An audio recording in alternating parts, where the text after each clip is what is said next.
Toledo TV.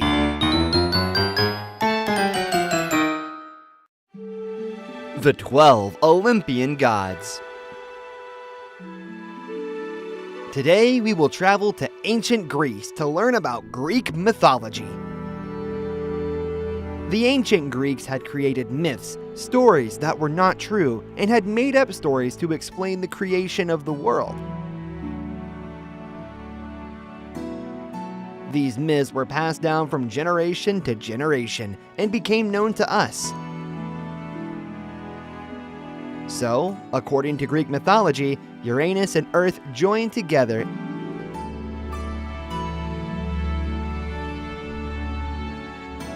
and made many children, the Titans.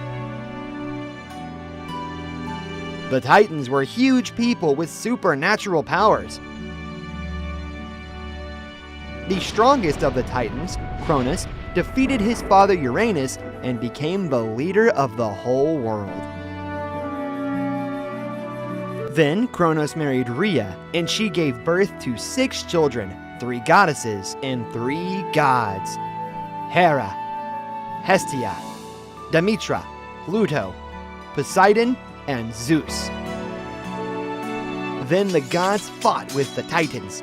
The Titanomachy, as it was called, lasted 10 years. And the gods won.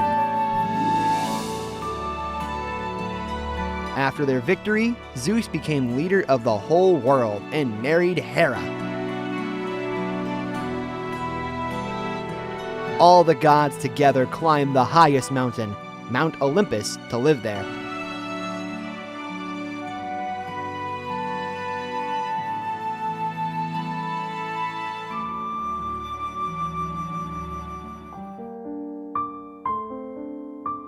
So, in Zeus's palace on Mount Olympus, the 12 immortal gods dwelt.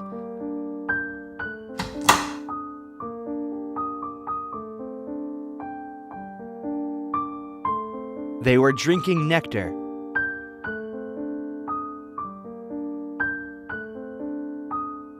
and were eating ambrosia.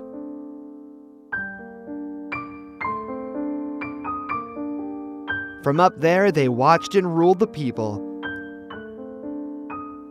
Let's get to know them better. Zeus was the leader of gods and men. His symbols were the starburst and the eagle. He gathered the clouds and sent rain to the earth. When he was angry, he threw thunderbolts at the people. He was also called the Zeus Xenios because he protected strangers. Poseidon was the god of the sea. He had a great palace on the bottom of the sea.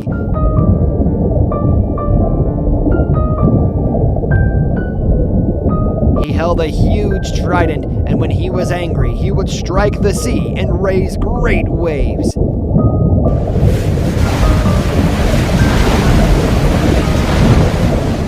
Apollo was the god of music, oracles, and light. His symbol was the lyre.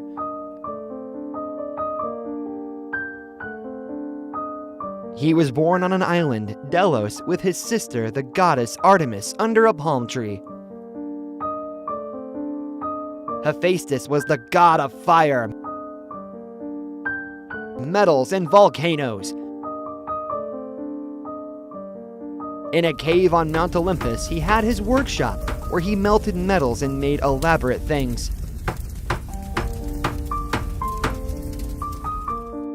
He was lame, because once Zeus got angry and threw him off the top of Mount Olympus, and he hurt his leg.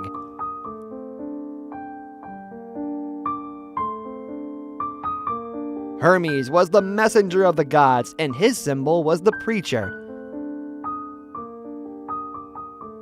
He wore winged sandals to fly over land and sea to carry the orders of Zeus. He was also the god of trade and escorted the souls of the dead to the underworld.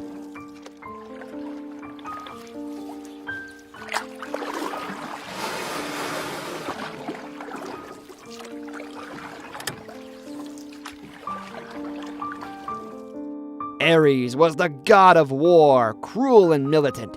He always wore armor, carried weapons, and liked to spread terror among the people.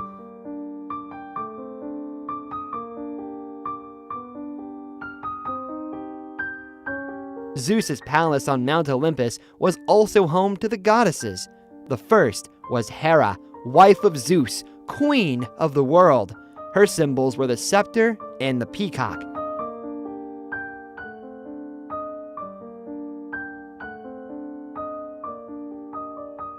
She protected marriage, and the family was very jealous.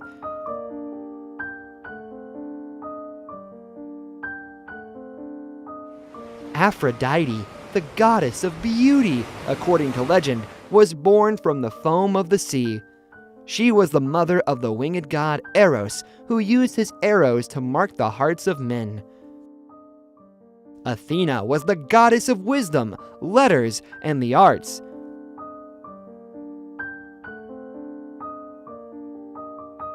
She was the daughter of Zeus and the wise Metis, whom Zeus swallowed because he knew she would give birth to a god who would take his throne. So when the time came for Athena to be born, Zeus had a great headache and ordered Hephaestus to cut his head open with an axe.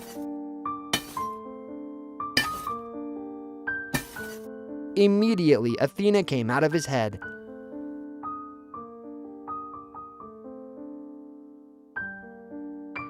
Demetra was the goddess of agriculture.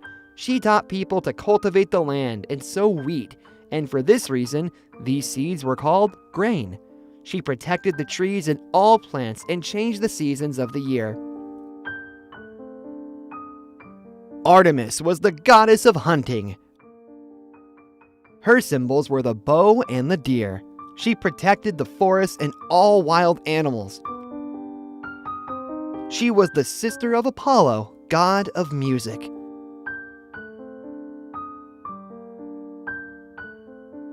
Hestia was the goddess of the home.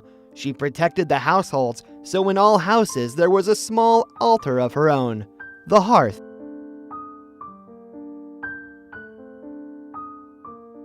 Apart from the 12 gods, there were others who dwelt on Olympus, such as Pluto, the god of the dead and the underworld. He lived in Hades with his wife Persephone.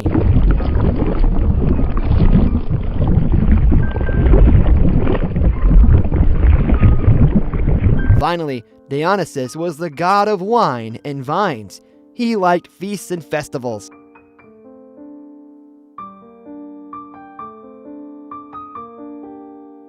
The Greeks worshipped their gods and goddesses in glorious temples, built statues and altars to them, and offered them gifts and sacrifices.